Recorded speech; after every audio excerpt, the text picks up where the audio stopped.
ये वक्त है हमारी एक बड़ी और एक्सक्लूसिव खबर का, जो है फार्मा कंपनियों के लिए, और फार्मा कंपनियों के लिए आ रही एक नेगेटिव खबर। हमारे साथ जुड़ रहे हमारे संवाददाता तरुण शर्मा। तरुण, बताइए क्या है बड़ी खबर फार्मा कंपनियों के लिए, क्या है मुश्किल?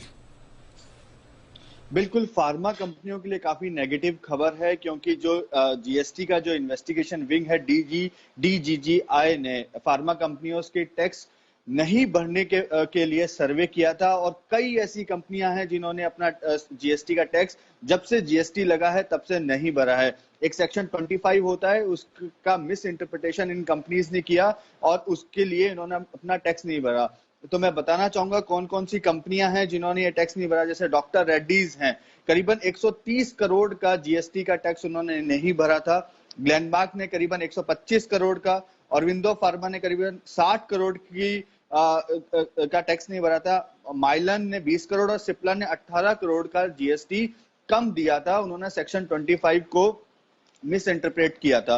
लेकिन जब डीजीजीआई ने जब इनका सर्वे किया तो इन कंपनियों ने माना कि इनसे गलती हुई है, और इसके बाद इन्होंने ये जीएसटी के अमाउंट भर दिया है। लेकिन अब जीएसटी डिपार्टमेंट जो है वो सिर्फ अब सेक्शन 25 नहीं देख रहा है, कई और भी मैटर्स हैं जो इन कंपनीज पे देखे जा रहे हैं। जैसे कुछ ऐसी कंपनी जिन्होंने बाहर फॉरेन के अंदर अपना दवाइयों को भेजा था, लेकिन यूएस एफडीए ने उनको रिजेक्ट कर दिया था। लेकिन यहाँ पे कंपनियों ने उसका आईटीसी ले लिया, मतलब इनपुट टैक्स क्रेडिट जरूर ले लिया, और उसको जब वहां पे उनकी दवाइयां कैंसिल हो गई, जब वापस आ गई तो उनको आईटीसी वापस करना था, जो उन्होंने नहीं किया।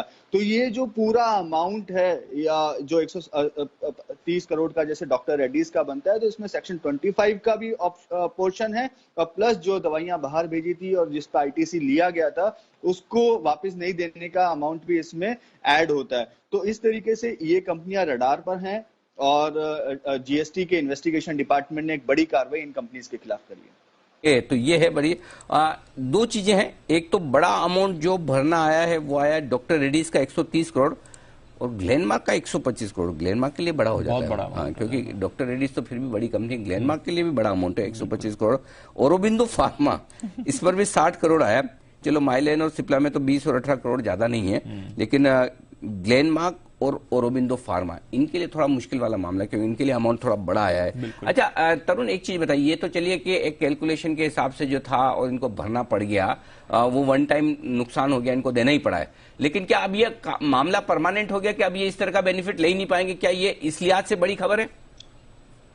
बिल्कुल सर, मैं इस सेक्शन 25 को थोड़ा सा समझाना चाहूंगा। सेक्शन 25 ये होता है, हेड ऑफिस जब अपने ब्रांच ऑफिस को कोई पेमेंट करता है तो वो 20 लाख से यदि ज्यादा का अमाउंट यदि ब्रांच ऑफिस से हेड ऑफिस के बीच में यदि ट्रांजेक्शन हो रही है तो आपको उस पर जीएसटी भरना होता है।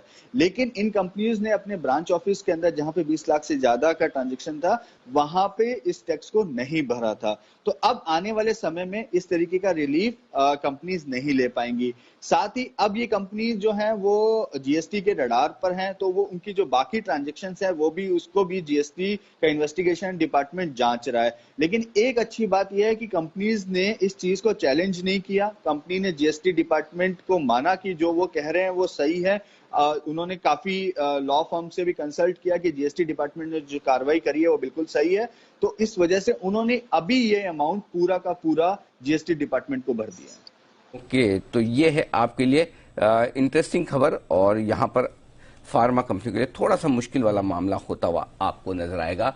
ये फार्मा कंपनी एक बार भी आ रहा है ऊंचाई से। इनफैक्ट औरो फार्मा ऑलमोस्ट 695 696 पर था, थोड़ा गिरते भी दिख रहा है, जो तरुण बता रहे हैं। करेक्ट। तो ये सारी खबरें हैं जो आपके लिए आती थी। एक बार जल्दी से इस पर राय ली जाए सिद्धार्थ जी से। सिद्धार्थ जी, थोड़ा सा प्रॉफिटेबिलिटी कम होने के संकेत आएंगे आगे चलते हुए इन फार्मा कंपनियों के लिए, जिस तरह की खबरें आ रही, कैसे देख रहे हैं आप?